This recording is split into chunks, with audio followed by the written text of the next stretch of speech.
I'm sorry I have to read this, but if I have to try to memorize this, it'll be next year before I can say it. It didn't take, regarding the issue of civility that's been going around, it didn't take violence to create the world in 7 days, and the powerful hardly have the skill for such a task, or its opposite.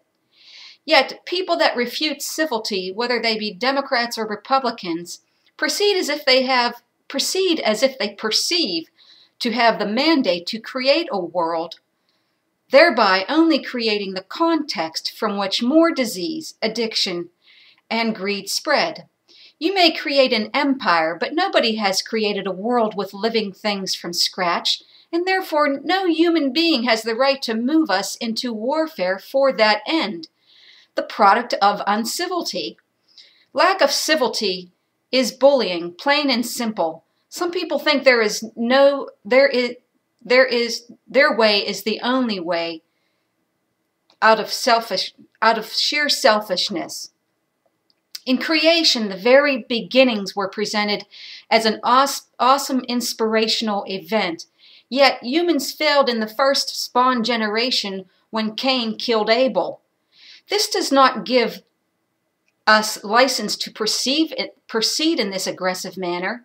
Even amongst the animals, there are only a relatively handful of species that would kill their own.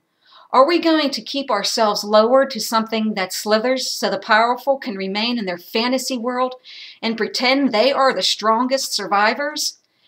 I'll just bet they promoted the Cain-Abel story to be in the beginning for this very reason. There were 1,000 stories they could have told us about the relationship between Cain and Abel, and this is what they chose. Greed only holds us back. Work is all the evil anybody needs.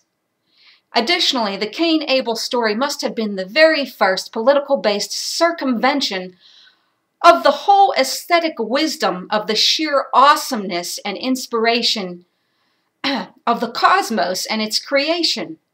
Just look around you. Look at the wonders of the world, the Tetons, the Grand Canyon. It's ridiculous.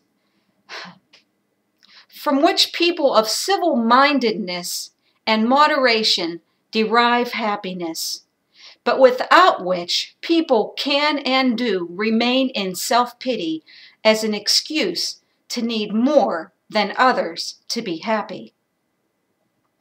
Thank you.